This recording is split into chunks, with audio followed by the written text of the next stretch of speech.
etika profesi ya ini satu hal yang lazim ya di dalam setiap profesi ya apapun ya profesi ya biasanya yang profesi yang membutuhkan keahlian ya.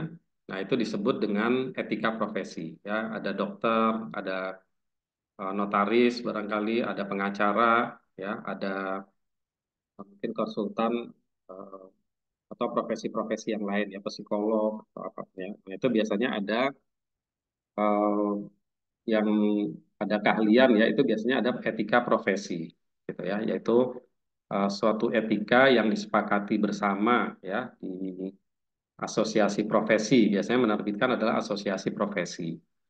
Nah, tentang bagaimana bersikap atau bertindak ya di dalam menjalankan profesinya.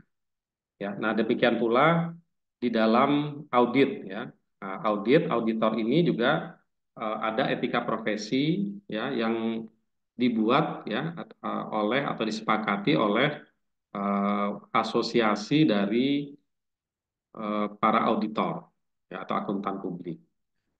Nah, kalau di tempat lain ya, misalnya di dunia kerja, di perusahaan sebagai eh, karyawan di perusahaan tertentu itu juga biasanya ada ya, biasanya disebut dengan kode etik ya, kode etik karyawan atau sejenisnya ya. Itu itu juga umumnya ada ya untuk menaungi kode etik yang eh, disepakati di perusahaan tersebut ya tentang bagaimana karyawan berperilaku. Jadi arahnya lebih kepada berperilaku, tapi berperilaku ketika menjalankan profesi, ya, nah, bukan berperilaku yang lain gitu ya, yang sehari-hari gitu kan, bukan oh kita bertegur sapa gitu ya, bukan yang itu ya, tapi etika ketika kita menjalankan profesi dalam hal ini adalah sebagai auditor.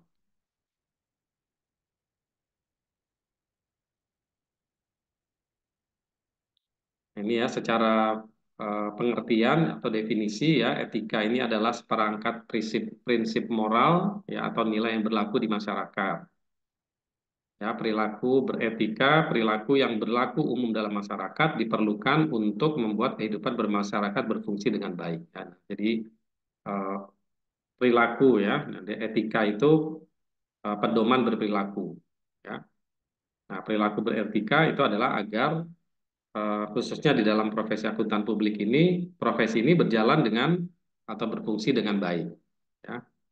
Nah, sebaliknya perilaku tidak beretika ya ini yang tidak sesuai dengan tata kehidupan yang berlaku umum ya sehingga ini akan merugikan gitu ya. Jadi arahnya kalau misalnya ada yang tidak beretika itu biasanya akan merugikan baik orang yang bersangkutan maupun masyarakat ya. Kalau profesi berarti masyarakat pengguna profesi ya atau pengguna jasa profesi.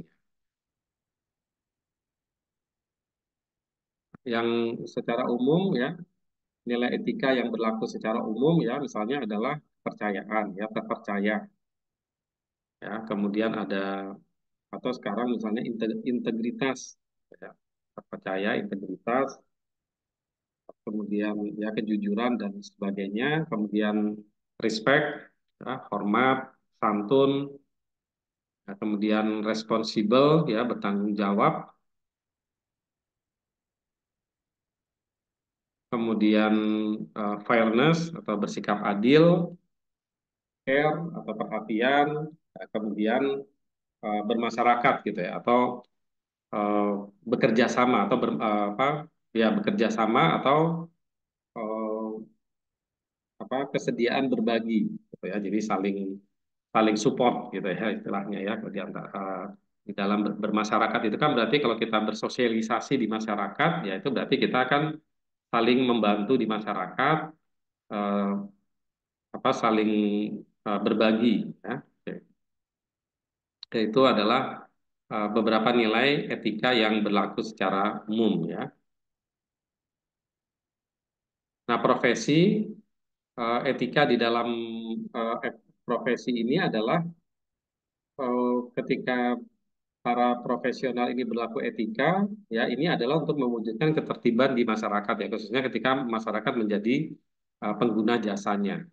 Ya, pengguna kebutuhan akan etika dalam masyarakat ini penting sehingga banyak nilai etika yang berlaku umum yang dimasukkan ke dalam peraturan. Nah, jadi itu seperti tadi ini kan nilai-nilai umum ya, kejujuran, masyarakat gitu ya. Tapi biasanya di dalam sebuah etika atau nanti di dalam peraturan itu bisa dimasukkan ya sehingga sifatnya itu mengikat secara peraturan. Ya, mengikat secara peraturan ya. Karena kalau hanya nilai moral biasanya itu tidak bisa eh, tidak bisa dituntut gitu ya. Nah, hanya misalnya oh ya dia bertanggung jawab secara moral saja ya. Sudah terserah dia mau bagaimana, dia merasa tingkat moralnya seperti apa ya. Tapi kalau dimasukkan ke dalam peraturan ya, nah maka itu menjadi menjadi eh, kalau kalau di kalau tidak dijalankan itu menjadi dia bisa kena sanksi gitu ya. Nah, misalnya auditor gitu ya. Nah, auditor ketika melakukan audit eh, dijamu secara berlebihan misalnya gitu ya. Yang tidak wajar lah gitu ya. Biasanya kalau makan ya di restoran biasa ini mungkin dijamu di restoran yang mewah, di apa nginep sampai berjalan berjalan-jalan dan sebagainya misalnya gitu ya. Nah, itu kalau itu ada dituangkan di dalam peraturan maka mudah untuk mendeteksi bahwa itu melakukan kesalahan dalam peraturan. Nah, tapi kalau hanya sekedar etika atau moral saja ya mungkin dianggap ya sudah dia tidak beretika tapi tidak bisa dikenakan sanksi.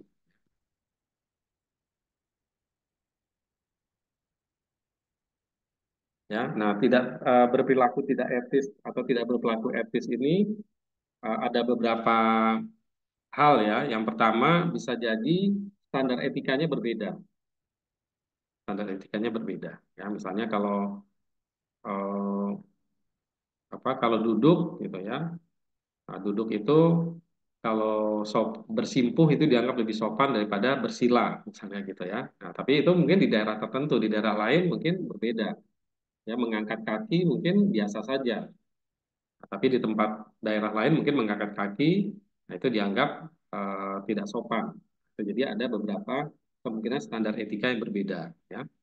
Nah, atau ya memang orangnya egois. Makanya di dalam etika profesi itu biasanya dibuat oleh eh, organisasi atau asosiasi di mana para profesional itu bernaung, ya, sehingga seragam gitu ya, etikanya itu menjadi seragam. Nah, beberapa eh, kenapa etika profesi ini diperlukan gitu ya? Nah, ini adalah agar anggota profesi itu menjalankan profesinya secara profesional, ya, jadi tadi ya, profesional, jadi tidak di biasanya, waduh ini ada kesalahan diiming-imingi, gitu ya. Nah, itu kan menjadi tidak proporsional, ya. Kalau dia menerima iming-iming, berarti dia akan bekerja secara tidak profesional. Ya, profesional artinya menjalankan tugas dan tanggung jawab, ya, melaksanakan tugas dan tanggung jawab ya sesuai dengan profesinya. Gitu kan. Biasanya kalau lebih profesional itu lebih dari yang dilakukan kebanyakan orang. Nah, jadi kenapa perlu etika ini ya? Karena akuntan publik ya ini bekerja itu dibayar oleh perusahaan yang mempekerjakan. Nah, tapi disuruh ya, tapi diminta membuat laporan yang independen, gitu ya. Nah, tapi dibayarnya oleh perusahaan yang menugaskan audit, gitu ya. Meskipun nanti secara internal kan itu ditugaskan oleh komisaris, ya, komisaris yang akan mengawasi perusahaan yang dijalankan oleh direksi, ya. Nah, itu kemudian di eh, seolah-olah ada gitu ya antara komisaris dengan direksi ya itu kan ada dua institusi yang dua kelembagaan yang berbeda ya karena komisaris mengawasi direksi. Nah sebenarnya yang diaudit ini adalah pekerjaannya direksi. Nah tapi kan tetap saja dibayar dari uangnya operasional perusahaan. Ya, nah, karena itulah diperlukan adanya suatu etika profesi. Kemudian profesionalisme diperlukan dalam membangun kepercayaan publik terhadap kualitas jasa dan profesi. Ya, jadi karena laporannya bersifat independen, ya dianggap akuntan publik sebagai pihak yang independen. Nah, maka ini diperlukan untuk membangun kepercayaan publik. Jadi masyarakat itu percaya dengan hasil kerjanya akuntan publik. Ya, percaya oh ini berkualitas ya, oh ini sudah diaudit perusahaannya, ya berarti oke percaya. Berarti apa yang laporan keuangan ya yang dibuat oleh manajemen ya itu bisa dipercaya di publik. Nah, ini adalah di antara latar belakang atau landasan kenapa diperlukan etika, etika profesi.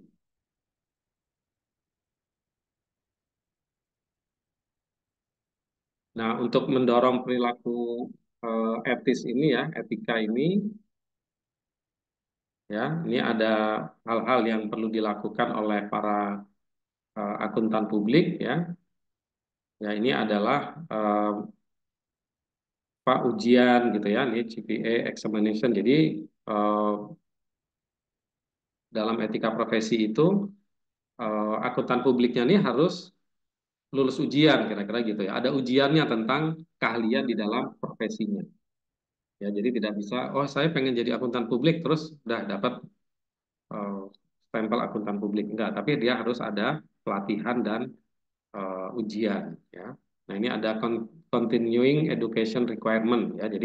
Jadi mengupdate pengetahuannya melalui pelatihan ya kan. Kemudian memahami standar audit ya, general auditing ya, dan interpretasinya ya kan, ada standar audit, ada interpretasi dari standar audit ya. Kemudian kewajiban-kewajiban legal ya, dia memahami. Kemudian EICPA practice ini standar akuntansinya ya, karena kan perusahaan itu memukul dengan standar akuntansi ya. Kemudian kode apa ini ya, code of conduct-nya ya, profesional ya. Ini peraturan-peraturan peraturan-peraturan pemerintah yang berkaitan dengan perusahaan atau yang berkaitan dengan eh, lembaga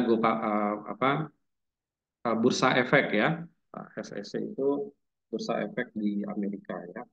Kemudian adanya peer review. Peer review itu pekerjaan akuntan publik itu direview oleh akuntan publik yang lain ya. Itu peer review. Jadi ada prosedur peer review. Kemudian ada quality control ya. Jadi di dalam prosedur atau di dalam kantor akuntan publiknya itu harus ada prosedur quality control.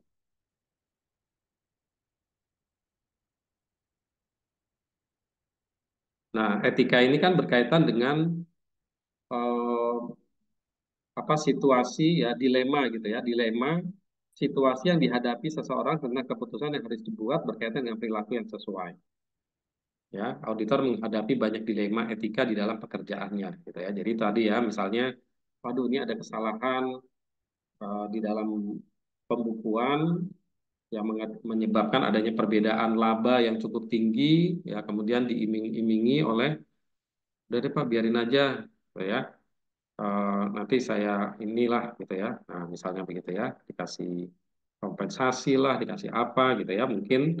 Nah, ini kan menjadi dilema di satu sisi tawarannya menarik atau mungkin juga punya kebutuhan, tetapi dia harus bekerja profesional. Nah, nah ini jadi ini banyak gitu ya dilema di dalam etika di dalam menjalankan profesi. Nah, atau bagaimana merasionalisasi perilaku yang salah ya. Ya, melaksanakan perilaku yang salah atau yang tidak sesuai dengan etika, dia semua orang juga melakukan kok. Yang sana juga begitu kok sama gitu ya. Berarti nggak apa-apa gitu. Gitu ya. Jadi kalau kalau eh, apa semua orang melakukan berarti ya udahlah nggak apa-apa gitu. Oh, semua orang juga melakukan, jadi biasa aja gitu ya. Atau lah itu kan tidak ada larangannya, ya tidak ada peraturan yang melarang. Gitu ya. Padahal itu secara etika nggak diperbolehkan. Kemudian eh, membaca bahwa kemungkinan terdeteksinya itu rendah, ya. Nah, ini kalau gini caranya nggak ketahuan deh, nah, gitu ya. Nah, kemungkinan. Nah, itu adalah membuat rasionalisasi atau ya nggak terlalu signifikan kok, nggak terlalu apa gitu ya. Nah, itu hal-hal yang biasanya menyebabkan orang akan berperilaku tidak etis. Nah, karena itu di dalam menghadapi hal itu, ya pokoknya bekerja berdasarkan fakta saja. Ya, temukan fakta yang relevan gitu ya. Jadi tidak hanya berdasarkan keterangan gitu ya. Rasionalisasi berdasarkan keterangan. Ya, kemudian identifikasi masalah etika atas fakta, ya tentukan siapa yang terpengaruh, ya, lihat ini yang berdampak, dampaknya apa ya apabila terjadi dalam hal kesalahan ini ya misstatement. Ya, kemudian identifikasi alternatif, kemungkinan dan kita segera memutuskan tindakan. Ya.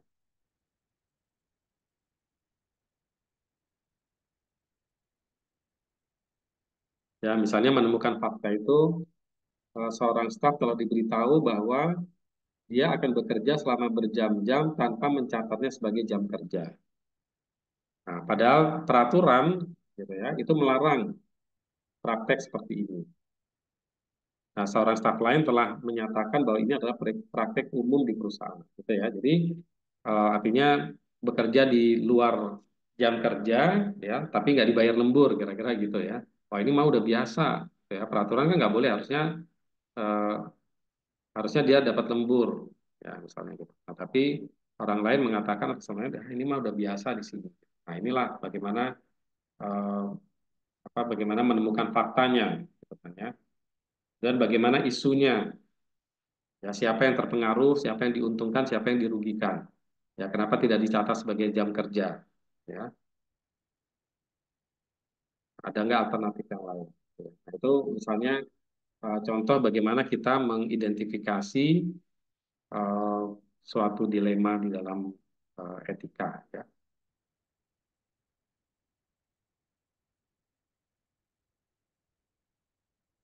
Nah, ini prinsip-prinsip dasar etika profesi yang dibuat oleh IAPI ya, Ikatan Akuntan Publik Indonesia itu adalah integritas, kemudian objektif ya, kalau integritas ya profesional, jujur gitu ya, objektif eh, ya sesuai dengan fakta yang tadi ya, sesuai dengan fakta, tidak boleh melibatkan eh, apa opini pribadi yang tidak berkaitan dengan fakta ya. Misalnya eh, kayaknya begini, oh, itu kok seperti itu ya, tapi ini kayaknya gitu ya, itu berarti sudah mulai subjektif. Terus kompeten dan cermat ya, kemudian prinsip kerahasiaan. Nah, ini eh, ya prinsip-prinsip dasarnya eh, dan kehati-hatian ya maaf ini kompeten ya kompeten itu adalah cermat dan eh, kehati-hatian ya prinsip kehati-hatian itu tidak cepat memvonis gitu ya. Ya misalnya oh ini ada perbedaan wah berarti di di ada yang dicuri nih uangnya nah gitu ya. Nah itu kehati-hatian secara profesional temukan dulu faktanya apa, jangan-jangan salah catat gitu ya, jangan-jangan eh, kesalahan dari pembayaran misalnya gitu ya. Ya, jadi berhati-hati kemudian kerahasiaan ya. Ya perilaku profesional ini berarti mematuhi hukum dan peraturan dan menghindari tindakan yang akan mendiskreditkan profesi.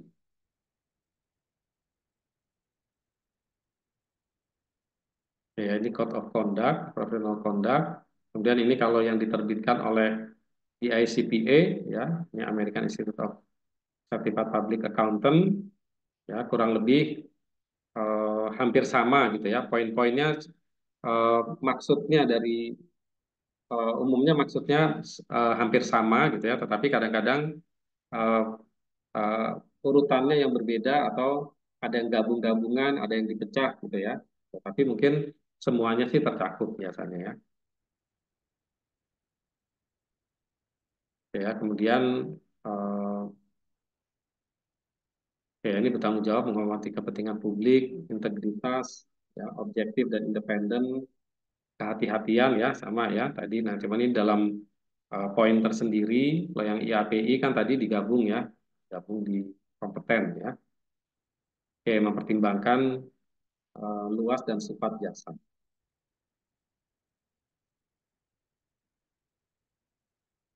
Nah, kemudian ini kode etik yang diterbitkan oleh International Ethics Standard Board of Accountants. Ya. Ini juga prinsipnya hampir sama lah ya. Ya, ada integritas, objektif, kompeten, dukel, ya, perilaku yang profesional, confident ya. Ya, jadi mereka ini sama-sama mendefinisikan atau mempunyai prinsip ya independen ya sebagai eh, apa dalam ya independen itu ya dalam dua komponen ya independen di dalam eh, mind ya berarti dalam pikirannya atau di dalam tampilan ya di tampilan itu maksudnya gini mind dan appearance itu oke. Mind dan appearance itu artinya mind itu eh, secara profesi keilmuan atau keahlian itu kita tidak mudah dipengaruhi gitu ya oleh eh, arus opini dari klien misalnya kan misalnya loh ini kok seperti ini terus dia membuat argumentasi oh ini karena begini di lapangan eh, berbeda dengan di teori dan bla bla dan sebagainya gitu ya nah itu main ya dalam pikiran jadi kita jangan terbawa oleh arus pikiran dari klien yang berusaha menjelaskan gitu ya kesalahannya misalnya gitu. Nah, itu secara pikiran kita independen. Kemudian juga secara tampilan. Ya, secara tampilan itu ya apa kita sebagai auditor itu ya ya meskipun apa tamu gitu ya atau apa itu juga tidak menunjukkan apa karena kan auditor itu kan di itu ya honorariumnya itu kan dibayar oleh perusahaan. Nah, itu tidak perlu menjadikan bahwa auditor itu kemudian menjadi hormat berlebihan kepada perusahaan. Terima kasih sudah dikasih pekerjaan, bla bla bla dan sebagainya gitu ya. Ya, itu tampilan kan, itu kan nanti terlihat dalam sikap, ya, dalam bertegur sapa, gitu ya. Jangan menunjukkan inferior gitu ya, maksudnya jangan menunjukkan inferior seolah-olah itu uh, apa perusahaannya itu lebih uh, apa lebih kita itu ada di bawah perusahaan itu gitu ya. Padahal auditor itu ya ya setara dengan perusahaan yang diaudit ya. Oke, itu secara uh, appearance ya penampilannya gitu. Ya uh, ini bisa dibaca ya Sarbanas Oxley ini ya ada ada eh, mungkin kejadian ya dulu pada tahun berapa itu di Amerika ya kemudian yang berkaitan dengan ini ya etika gitu kan sehingga mempengaruhi dunia auditing gitu ya mempengaruhi dunia auditing nah kemudian dibuatlah adanya Sarbanes Oxley Act ya peraturan nah ini karena ini nama orang ya orang yang apa yang gigih memperjuangkan aturan itu dijalankan ya sampai dia menjadi sebuah peraturan yang disahkan oleh apa lembaga legislatif.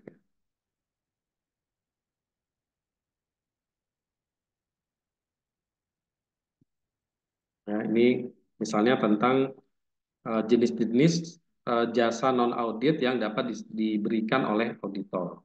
Ya, jadi mungkin misalnya eh, auditor eh, suatu akuntan publik membuatkan atau auditor itu membuatkan laporan keuangannya perusahaan. Kemudian dia juga yang mengaudit. Nah, gitu ya, misalnya seperti itu. Nah, itu kan jelas dalam etika secara profesi itu nggak boleh, ya. Eh, nah, kemudian itu juga dituangkan dalam bentuk peraturan, sehingga kalau itu ternyata ditemukan bahwa yang membuat laporan keuangannya adalah orang yang sama dengan orang yang mengaudit, ya, maka ini akan kena sanksi nanti. Ya, nah itu contoh etika yang kemudian dituangkan di dalam peraturan.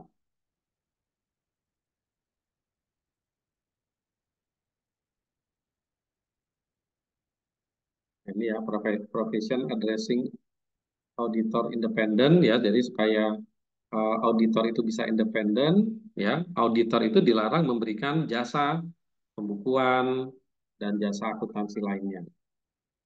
Kemudian mendesain sistem informasinya, kemudian melakukan valuasi terhadap asetnya, gitu ya. Itu dia tidak diperbolehkan ya. Actuarial service, internal audit, ya, dia juga menjalankan sebagai internal audit, ya kan, fungsi human resource management, ya, karena kan nanti dia bisa memilih orang, ya, kemudian sebagai broker, dealer dan apa sebagainya yang berkaitan dengan investasi, ya, penasehat legal dan ya penasehat legal dan lain-lain, ya. Itu yang tidak diperbolehkan auditor menjalankan servis ini pada perusahaan tersebut, ya. Kalau dia menjalankan servis ini di perusahaan lain yang bukan dia yang mengaudit, ya nggak apa-apa. Jasa ini boleh dilakukan, gitu ya. Ya, itu selama kliennya itu juga tidak diaudit oleh dia. Kalau yang mengaudit akuntan publik yang lain masih silakan saja, ya. Kemudian audit komite ini ada di dalam komisaris, ya, di dalam dewan komisaris, ya.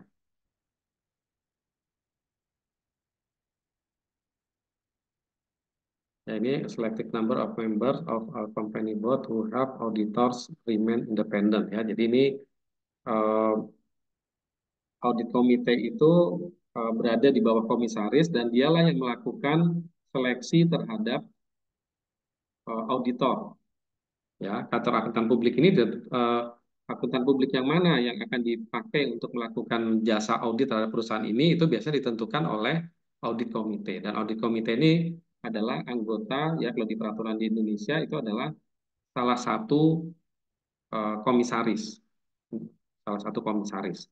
Nah, itu sehingga adalah paling tidak independensi terhadap direksinya,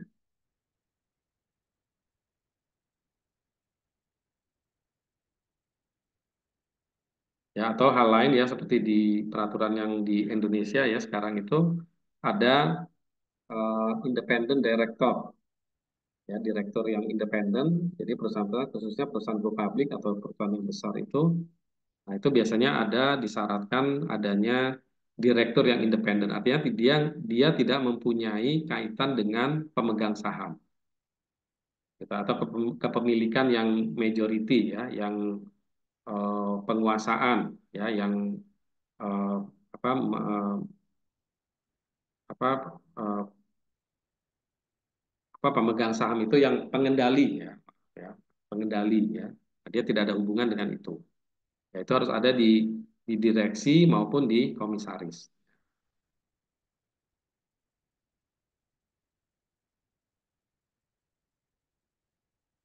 Ya, ini saya kira nanti silakan dibaca.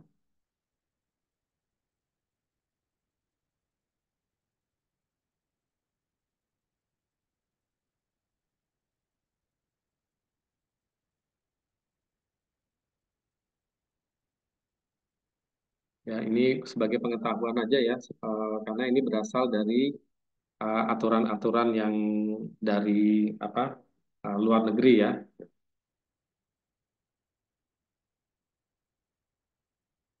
Ya, ini bagaimana apa namanya pembagian, gitu ya, pembagian eh, kode etiknya, ya. Ya, ini bagian A, bagaimana membangun fundamental prinsip-prinsip yang fundamental, gitu ya. Kemudian mengevaluasi atau menghilangkan ancaman, kemudian menjelaskan bagaimana kerangka kerja di dalam suatu situasi tertentu, ya, kemudian bagaimana akuntan ini bertindak, ya, ber, berpraktek, ya.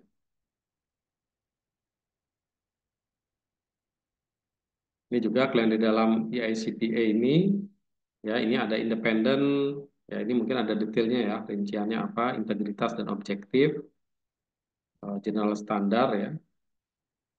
Kemudian general standar itu ada professional competence, do professional care, planning and supervision, sufficient relevant data ya. Adanya data yang mencukupi. Ini juga sebagai etika ya, karena kalau misalnya klien yang nggak ada data ya, terus bagaimana melakukan auditnya gitu ya.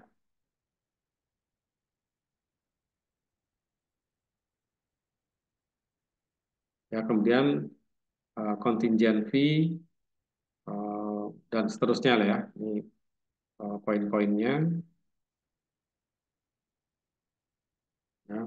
Komisi dan referral fee ya, prohibited commission ya, komisi yang tidak boleh diterima, eh, disclosure ya, itu adanya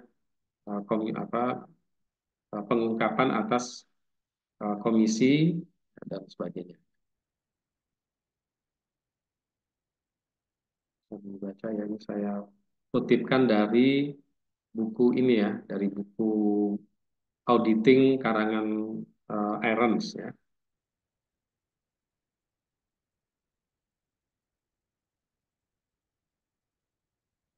Yang selanjutnya.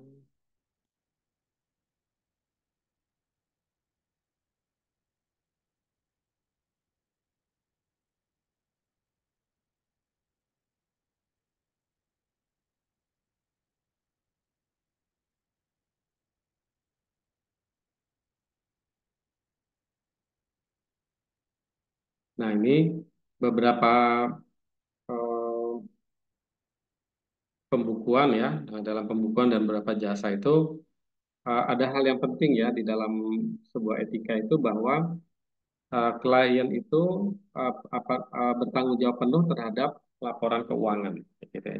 Jadi auditor itu bukan membuat laporan keuangan gitu ya. Tetapi dia melakukan audit ya terhadap laporan keuangan. Nah, laporan keuangan sendiri itu dibuat dan merupakan tanggung jawabnya dari si klien. Ya, auditor itu mengaudit aja gitu ya. Nah, memang auditor boleh mengusulkan gitu ya. Oh, ini harusnya jangan begini nih pembukuannya. Ya, misalnya ada treatment tertentu, nah, kemudian dia melakukan usul agar dirubah. Tetapi tanggung jawab tetap di klien ya, terserah kliennya mau merubah apa enggak. Gitu ya. Tapi kalau tidak ngerubah, nanti kalau dia eh, signifikan, maka auditor bisa membuat apa terkait nanti dengan opininya.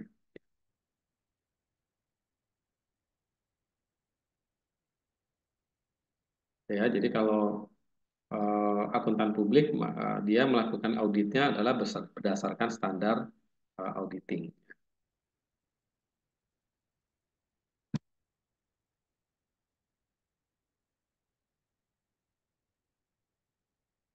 Ya, ini tadi juga sudah. Nah, ini kalau ada pelanggaran, ya siapa yang melakukan ya, tapi ini di apa di Amerika ya. Kalau di Indonesia ya mungkin ada bidang tertentu mungkin ya di Ikatan Akuntan Publik Indonesia yang akan menangani persoalan apabila ada anggotanya yang dianggap melanggar etika. Ya. Oke, itu adalah untuk etika profesi. Ada pertanyaan untuk etika profesi?